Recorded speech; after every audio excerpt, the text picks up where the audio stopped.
Congressman, thank you for your time. We appreciate it. We know you're coming off some interesting times in Washington, D.C. up to this point, to say the least, in this legislative session. Let's unpack it. If you can, just generally, as you're looking back up to this point, how do you assess it? Just it's kind of a Forrest Gump type situation. Every year there's new challenges. I mean, January 6th during the riots, COVID, the shutdown, and all the craziness of Washington, the almost daily threats I get, security issues, meetings in the Oval Office with the president and the vice president. It's a lot of times it's kind of surreal, really, because I grew up here in Knoxville, and every time I leave, I'm very, very humbled just by the experience of where I'm at, and I realize where I'm at, and I realize, honestly, the people that I represent are right here, and I'm just incredibly humble. I always think I'm that kid from West Hills who was the last one to get picked for kickball, and now I'm literally having a conversation with the most powerful people in the world, and they call me and they know my name. Let's talk about some of these meetings that you've had, especially leading up to the vote on the president's spending bill, a 900-page bill, I might add. Did you read the entire bill? No, there's no way. And it would change periodically. And what changes a lot of times is the definition and the interpretation. I remembered under Biden, I had a 2,000-page bill one time dropped on us, and that was just a few hours before the thing. What we try to do, though, is I serve on 3 committees. Everybody serves on one. Some people serve on 2, but I actually serve on 3 major committees, and they're all of areas that have a lot of interest in this area: transportation, I-40, I-75. Our airports, our trains, our barge traffic that runs up and down the Tennessee River. It's just every committee is just from the international, from aspects of trade and things, commerce to our country, to oversight, which deals with just about everything, oversight of the entire government. So I have people that are assigned staff members that go through this with a fine-tooth comb, and we meet with people daily trying to figure out what's in it, and too, that's by design, really. I've fought since I've been there, to have single-issue spending bills like we do in Nashville, that's why we have a balanced budget in Nashville, but they don't want that. Nobody wants that, honestly, because when they do that, and I've said, they come to the old-timers, they'll say, well, Burchett would be here all night. I said, well, dadgummit, we paid a heck of a lot of money. We ought to stay here all night and go through this. But the reality is the machine, the swamp, I call it a sewer, does not want that. Well, let's talk about this bill, the passage of this budget. Needless to say, a lot of people celebrate it. A lot of people are disappointed by it and even upset by the passage of it. You have a long established record of voting against bills that raise the national debt. This raises the national debt by $4 trillion. Right. Why did you vote against what you have stood for so long? Let's put that in context. Every 100 days under the Biden administration, our debt went up $1 trillion. We went up $12 trillion in 4 years. And they're talking about over 10 years, it's going to raise the debt $3 to $4 trillion. And the CBO did not take into consideration economic growth, which we'll see a huge amount of. All of the components dealing with energy will, I think, put us in the stratosphere. We'll stop having to go overseas for our oil. We will, again, export energy, which we did under the previous Trump administration. And I think the economy is going to boom. Yeah, I don't like the spending. I didn't like the spending, the increases in defense. I talked to Pete Hegseth, and I talked to the president, and I talked to the vice president about that. I'm concerned about hypersonics. I'm concerned about drone technology. I'm concerned that we're spending money on flat tops, or they're called old days flat tops, aircraft carriers.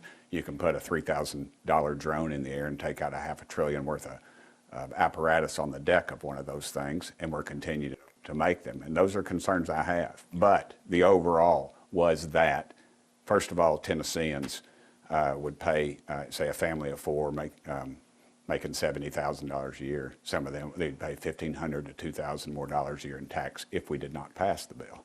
But some people would argue, though, this is hypocritical.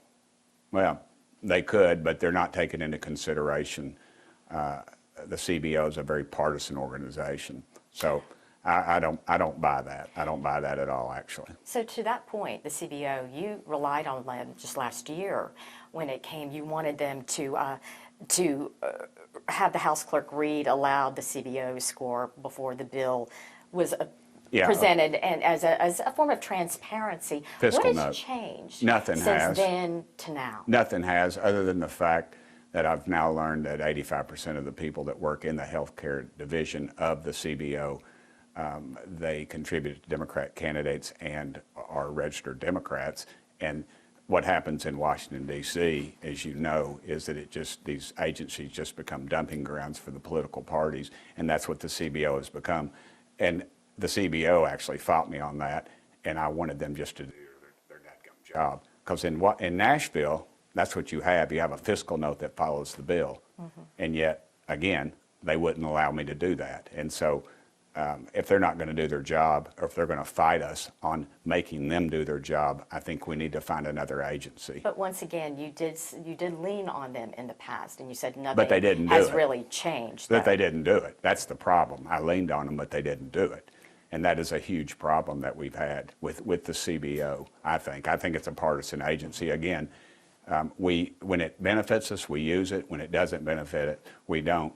And I just don't see that as, when you're talking about a multi-million-dollar agency, that I would say if you walk down the street of Knoxville, down Broadway out here, and asked 100 people what the CBO was, they would think it was a country music band. It's one of those things that I think most Americans are not I think it's familiar with. outdated. I think it's a dinosaur, really.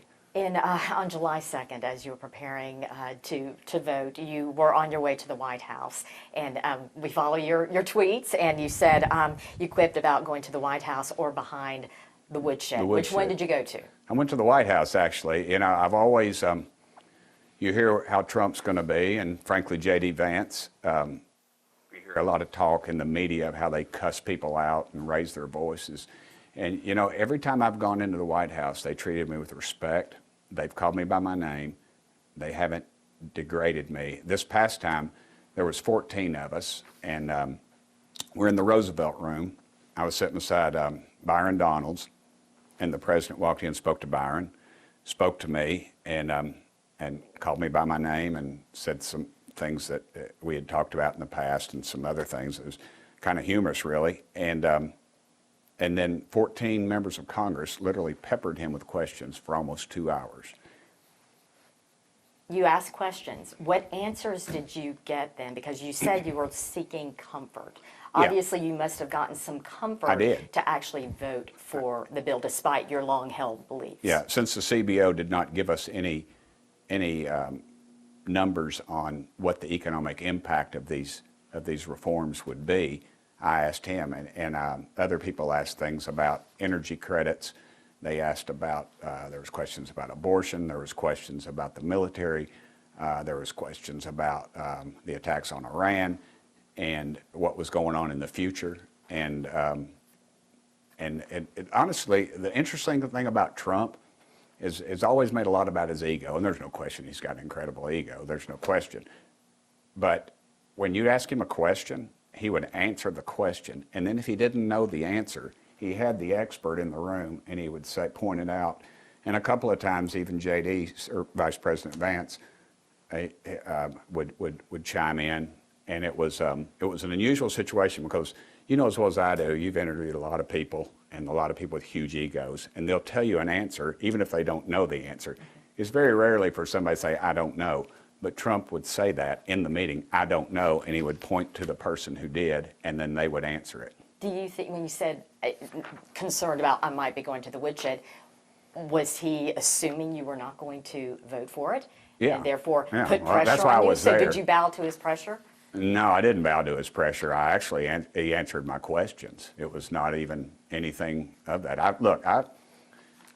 in the history of this country, there's only been 2 speakers that have been removed from the speaker.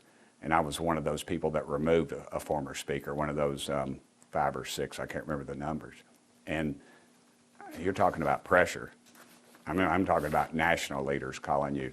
People in this district that are friends of yours of mine that threatened me. I'd call, text in the middle of the night, cussing me out, and they'll never support me again. But I thought it was the right thing to do. That's pressure. I mean, if you look at polls, and there are a lot of polls done on this, it appears, based on the ones that I looked at, including Pew and Fox, the vast majority of Americans did not support this, don't support this. Did you talk to your constituents? Did you hear from your constituents prior to casting your vote? Yes, ma'am. And what did they say? And we have to look how they asked the question and who their polling data was. I can remember we had a poll one time that people favored a state income tax, and we found out the questions were called at people's houses at 11:30 in the morning, and who the heck was at home at 11:30 in the morning, but people that weren't working, that don't pay taxes. So a lot of these Pew and the rest of them, I don't read pollsters much, because I get it from the constituency, and overwhelmingly people supported it. I was in the Farragut parade, and that's a parade that people come in from all over the area, and that was the number one thing, and not one single negative. And I think because they realize that they're being lied to. They're being lied to about Medicaid and Medicare, and food stamps, and they know that in this bill, they're not kicking off a single mom with 2 kids. They're kicking off the people that are gaming the system, and the illegals, waste, abuse, and fraud, and that's what it does. I want to dig into Sure. that a little more. So, but first, we conducted a survey here at the station. I want to run over just some of our findings from that. We asked overall, what are your views, your impression of the president's bill? We asked for their political affiliation first. 24% identified as Republican, 25% as Democrat, 35% as Independent. Of the more than 1,300 people, which was pretty significant for our polls, Sure. responded, 67% say they view it as very negative, 22% view it as very positive. 69% said it will impact their families very or somewhat negatively. 26% it will impact their families very or somewhat positively. What would you say to the majority of the people who are saying, no, this is not going to help me? I think that they've been misled on a lot of the issues. I think you're going to see that basically, if they're succeeding now, they'll continue to succeed. And if they feel they need more government involvement in life, then maybe this isn't going to help them. But again, if you're able to work, if you go back to those same people and ask them, if you're able to work and you don't have a disability or an illness, should you be on food stamps? Should you be receiving assistance? And I'll guarantee you that the vast majority of those Democrats and Republicans say, well, heck no, they need to work. And this bill, 20 hours a week or 20 hours a volunteer or actually looking for a job. And I think that's a huge thing, especially with SNAP. It's food stamps, but it's called SNAP now. Yeah, well, and once again, we'll get into, are you concerned that when these people go to vote, when you're up for your election, that they will remember this? Oh, absolutely. But I also know that if they were paying $1,500 to $2,000 more in taxes overnight, literally, and they saw the price of their fuel go up because of the regulations and things like that, I guarantee you they'd be a lot madder. But overall, I have to do what I think's right. You know, this is a question we often ask our lawmakers, whether you believe basic health care is a right or a privilege. What do you think? What is it? I think it is a privilege. The Constitution, life, liberty, and the pursuit of happiness. And I think that within our structure, we can handle that. I think if we would truly get government out of the way and let people take care of things, I think you would see a lot of it freed up and less taxes, and they could afford things like more health care. But currently, I think there's a segment of society, a lot of people in Washington, I mean, they're openly Marxist. They think it ought to be controlled. They don't like capitalism. They don't like our system, and they think that they're going to equalize it, and it never works. In the history of this country, it has never worked. Of the 800,000 people who you represent, 53,000 of them are on Medicaid. And yes, I think everyone can agree there is waste, there's abuse, there's fraud, but there are children in hospitals who are Medicaid. Yeah. There are senior And citizens. they're not gonna be kicked off. In their nursing homes. Sure. They're working families. Absolutely. And that's so how can you assure they will not? because nothing changes. All it does is address waste, abuse, and fraud. And that is a huge component. If you can imagine somebody here illegally off the system, on the system, you see a welfare recipient who is who's not working, who should work, that's gaming the system. So now basically the left is raising Cain because those people are going to be out from under their control. They're not going to be, they're going to say, you know, they're going to be in a capitalist system and they're going to need to work, and they should. But a lot of people aren't able to, and this is what it's That's exactly right. And the ones that aren't are not going to be affected. So, Those people, and that again is the misdirection that's been put out. And Republicans are terrible at messaging, and the left is very, very strong at it. They use the national media, and frankly, they use bogus information because it's all about power. They don't want people out from under it. They want them under it so they can control, and it's all about power. Politicians in Washington, by and large, in both parties, all they want to do is stay elected, and they don't want to tell the truth. I'm telling the truth, and this is the way I interpret that bill. So they're in talking with the president and the other leaders That was- that there are safeguards there. That, Absolutely. Because inevitably there are going to be people who fall through the cracks. It's just Absolutely. There's inevitable. always going to be that. There's going to be immigration issues. There's always going to be trouble, and just because of the vast number. But again, we're $36 trillion in debt. Every 100 days and any money we spend on these programs, you got to realize, is borrowed money. And who are we borrowing it from? We're borrowing it from our great-grandchildren. And it's just, we've got to address these problems. If people fall into those cracks, can they come to you? Absolutely, 100%. And say, this is a honestly, situation. that's what I do more of my time. I deal with veterans. We deal with people that are that have fallen through the cracks. When it's funny when people call the office, they don't ask for Congressman Burchett. They ask to speak to Tim because I'm out in the community. I am at a lot of events. I'm with them, and they realize it, and they call me about these things all the time. Let's talk about SNAP, because it is going to be cut, and there are going to be benefits that are going to impact families. How do you assure that families who have children on these nutrition plans are going to continue to be able to have their children fed? Let's talk about some of those plans. Mm-hmm. The soft drink industry, one of the largest components is SNAP pays for soft drinks. Mm-hmm. And they pitched a fit. They went, and this has been acknowledged a lot, that that we were going to take them off, and then the soft drink industry went to the minority community and said, "Hey, this is racism, and we need to stop it." And it's not racism.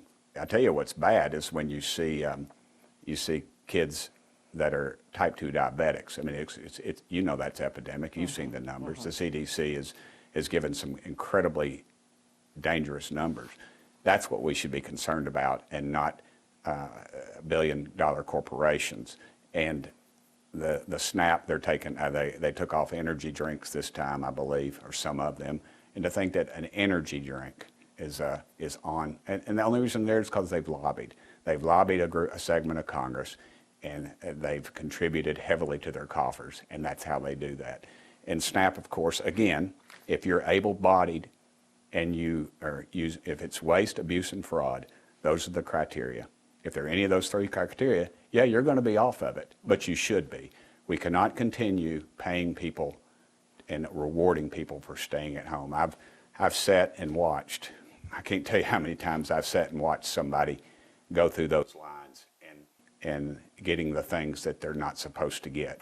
And yet, you're going to see somebody fall through the cracks, some hardworking person who gets $12 a month or something ridiculous. But if we don't address the waste, abuse, and fraud, I'll submit to you, the programs will collapse. This country will not be able to sustain it, and we will not be able to take care of the least amongst us. And that's what we should be concentrating on. Well, to that point, in addition to SNAP and Medicaid, a lot of nonprofits are feeling the hit right now from cuts, DOGE, that came in. to the point that just last week, the United Way of Greater Knoxville had to provide emergency funding to more than a dozen nonprofits. We're talking about Emerald Youth, Catholic Charities, Urban League, Second Harvest. Sure. How will these nonprofits help the least of these? And that's actually a term, I'm glad you brought that up, that one of our commenters used. How are we going to help the least of these when these safety nets are not equipped enough to help these people who legitimately need it? Sure, we monitor all those things, and we evaluate it every day. I read the reports on those things. Again, with the debt load we have, there's no way we can sustain it. There is no way. But I think if you look at a lot of this, as we see a lot of duplication in a lot of these things, and I think that in the end we will focus on getting better at getting the funds and the resources to where they should go. But in the meantime, until that time comes, there's going to be discomfort. There's going to be complete discomfort. But I do believe under this new economic model, I think it's going to free up more money for those folks. I really do. Here's something we learned just yesterday too, as part of the president's budget, a grant that the city was given last year, $42 million, to connect the East and South Knoxville communities, make them walkable, to allow these communities, which are definitely home to a lot of lower income people in our community, Sure. to connect them to these amenities, to recreation, to better their lives. Well, we've since learned that this grant has been cut. Were you aware that this cut was coming? Yes, and they were aware it was coming too. It was in the transportation. I forget the. When did they find out? Because we tried to. We voted on it months ago, and it was we're been told to cut billions from that because the money's just not there. Did you share that with Oh these yeah, the leaders? city knew that. They knew when it came through, but it was it's a new deal. What happened was the new deal came through. I believe it was LBJ and the interstates came through, and they said we're gonna bust up these thriving, primarily black communities, folks in this area, and the interstate just ran right through the middle of it. We're going to build these great housing projects, and that's just a nightmare. And again, you had a capitalist system that was working, you had a thriving community, and the government came in and wrecked it. But are we going to correct it by building walking trails and things like that? I think the answer there is education. I think we should be promoting the trades more. We should be promoting higher education more to our inner city youth. And But to be clear, you voted against the grant, or you voted your vote to support this. We had to make the cuts. Meant 36 trillion. It's all gonna collapse. What do you say to that community that may have thought this might have supported me in some capacity to make my life better in some capacity? I don't know that the government would have made their life better by making walking trails and so-called connectivity. Today, connectivity is by a computer screen, unfortunately. Is there value though in the face-to-face and the walking and being? Oh, sure, but are we going to? I think your priorities, wants versus needs. Are we going to? You talked about the need for feeding people, but we're going to build walking trails instead. I just don't. I don't see that, and we had to make some serious cuts, and we monitored that, and we were very transparent from the beginning of where we were, and the money's just not there. And again, are we going to keep borrowing money? And that's what inflation. And you talk, who's it going to hurt? Is it going to hurt the billionaires downtown? Heck no. It's going to hurt the working poor. That's what inflation's going to hurt. So again, some people say this budget's going to benefit through the tax breaks, the rich, and ultimately hurt. Well, nothing's going to change from the last. And if it was so bad, I was surprised that the Biden administration didn't reverse it. And they didn't, and when they had control. So I don't know that I buy that argument at all. Actually, I'm a capitalist. I believe in this system that we have, and more government interference in our lives. I just don't see that as a welcome answer. Is there a timeline or a sense of okay, if this is coming to pass, okay, this is when we will start seeing what the president, what Sure. people who supported this bill will transpire. I think we're currently seeing it. Gas prices are down. Inflation has stopped. Food prices are high, though. Well, The grocery store, yeah, it's but pretty crazy. we've come through 4 years of the Biden administration, and it was jacked up like crazy in the last 4 years. So let's just be honest about that. We're not in a world war right now. We took out a nuclear threat with no American loss of lives. I have an 18-year-old daughter. You have a son, I know. We don't want to see them in that situation. We had a leader that took some criticism for it, but he did what was right, I think, in the end. He took out a nuclear threat. Nobody thought Iran having nuclear bombs. As a matter of fact, it wasn't, even the Democrats applauded in a closed-door meeting. That hasn't really been made public about the effectiveness of this strike. And that was something that, and our military preparedness is in that budget as well. Do you support dismantling FEMA? I think it needs to go, it needs to be redone. And the only way you do a government agency, the trouble with government, my daddy was at UT, was a dean. He said the problem with education is the people that created the problem, the ones you hire to come in and fix it. And that's what we're doing with FEMA. If you saw what happened, Hurricane Helene, our people up in North Carolina and on our border, they were mistreated. They were mistreated. And when Trump got back in the White House, he ordered them back up there. And you had bureaucrats barking out orders from Walmart, and it's just a duplication. It's not the people that are doing it, it's the leadership. That's why I support groups like Salvation Army and Samaritan's Purse.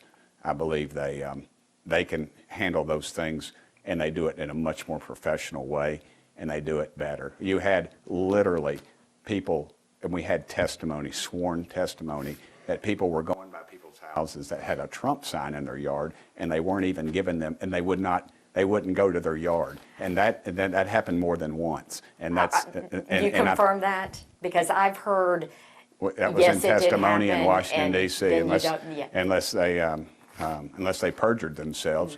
But so yeah, and again, I think you've got an agency full of bureaucrats, and it's just not working. And we've got people that can work. I think there's ways to do it, but currently the model that's in Washington is a nightmare. You know, we had heard from a group of leaders, Knoxville leaders, who represent the East Knoxville community. And Sure. They had shared with us that they had reached out to you several months back to have a meeting to talk about their concerns, that many people in their community felt left behind. What came out of that meeting, and what did you take from it, and have you since Sure, I met with them. I up met with to- Dr. Middlebrook and several others. Yeah. And some of those that were critical of me, we called back, that were in the media criticized. We called back for meetings, and one of them never returned our call. So, yeah, I get it. They're wanting to have things, they don't agree with some of my decisions, and some of them, when I explained them to them, I think they understood. But I don't turn anybody down for a meeting. If they want to come by the office, they pay my salary. Yeah, I thought it was a positive meeting. I've had meetings all day today, and I would dare say a lot of my colleagues all across the country are doing the exact same thing. Yeah, it's nonstop, full throttle, no It's, doubt. yeah. You know, Because you all go a long way, and everybody that sees this all the way up to Virginia is going to think I'm their congressman, and we take their calls, and we deal with it. You know, we've covered you a very long Yes, time, ma'am. since before you were even in politics. I don't have to show an ID to cash a check anymore. No, you don't. In 2018, though, when you were elected to Congress and leading up to that, you were a big supporter of term limits. I'm still in. How long is Tim Burchett set to stay I don't in the know. political game? I don't know. As long as I feel effective, I'm not going to be one of those that's going to be a lifetime. I got a family, and it wears on you. I mean, honestly, the death threats, the security issues on your family takes more of a toll on me than it does on me. I'm walking across the street, and this bunch, that anti-Semitic group, frankly, hollered at me they were going to kill my wife and my daughter in my home. And I get that I kind of think pretty regular, and that wears on my family, and then that wears on me. I can take it. I'm good with it. It's part of the job, but it's not for them. To the point, your most recent town hall was virtual. That, I'm sure, played into it. Do you foresee a day that you're going to have your town halls back I would hope face-to-face? so. I would hope so. I'd hope we could have a secure situation that we could do that. But nothing But that's in the a offing. very, we've actually been told that that's not a good idea. And I'll leave it at that. What are you most proud of your time thus far? We pick up the phone and we answer it and we take care of folks. And I passed a bill last week defunding the Taliban, $40 million a week. The State Department has said that they've had close to $5 billion, and that's not it. And it's going to the Senate, but that's not my proudest achievement. I like it when I was eating dinner the other night, and two different people came up and said, "Congressman, I'm such and such." And I said, "Yeah." And I said, "I just want to thank you. You know, you took care of this." And another a lady came up and thanked me for a situation that we'd taken care of. And I'm most proud of that. I'm proud of the people that I work with. I've got a lot of strong folks. I have an excellent chief of staff, Jenny Lingenfelter. I've been surrounded by strong women my whole life. I mean, my mama flew an airplane during the Second World War, and my wife is a widow, you know, and raised my little Isabel till I got there. You know, and the lady in Washington, D.C. that runs my Washington office, obviously. So I'm proud of the people that I work with, the great work they do. They take it at heart. When people are hurting, they're hurting. I think we can all agree. We are living in a very divided time. Sure. But one of the greatest statesmen to ever be came out of East Tennessee, Howard Baker. Absolutely. And he always said, you know, the other guy might be right. I thought Bill Haslam said that. Well, he says that in his podcast. I know. But of course you do. But do you ascribe to that? The other guy may be right? 100%. If you talk to Democrats, you know, when those two Jewish kids were assassinated outside that event in Washington, D.C., I went to our speaker in a public forum. We have Republicans, and we get 1 minute at the end of the thing. We can get up and we can get more time, but they just call it 1 minute, you know. And I expressed to him my concern of the safety of our Jewish members, both sides of the aisle, and I had several of them, they're Democrats, thank me for that.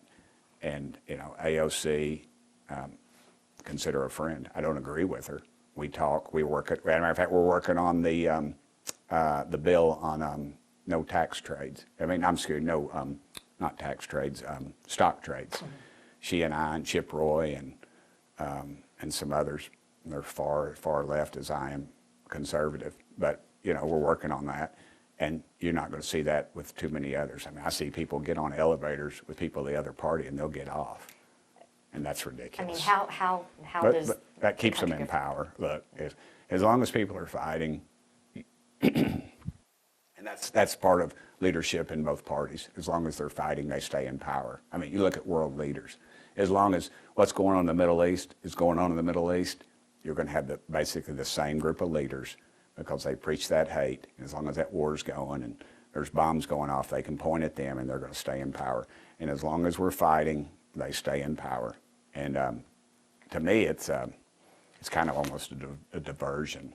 When they're doing all that, that's when I can do my best work, and I've been able to get good amendments in, work across the aisle, get things. Final question, though. Yep. What will it take for us as a nation to find some semblance of connectivity? It's always a national or international tragedy, but at this point, I don't see it. But you know, everybody talks about how bad it is now, but there's no duels in the street, which there has been. Nobody's hitting somebody over the head with a cane, which there has been. They're screaming and yelling, and that's mostly for y'all.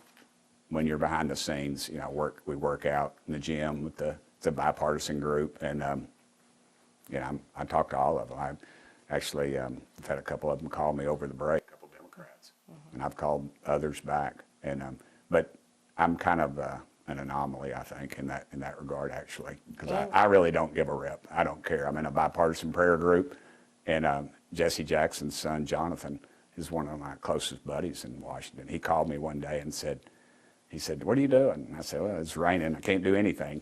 And he said, "There's somebody here who wants to see you. Can I put you on FaceTime?" And he put me on with his dad, Jesse Jackson. He said, "Do you know any?"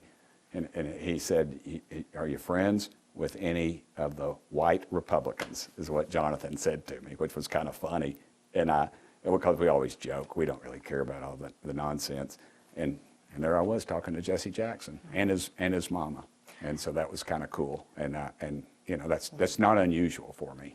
Final question, I promise. I keep saying final question. It's like final Columbo. question. I know, One more final thing. question. That's okay. You go right ahead. Anything in the past 90 days, anything that you would change, that a stance you took, a vote you took, anything that you look back on and say, maybe now I probably would not go in that direction?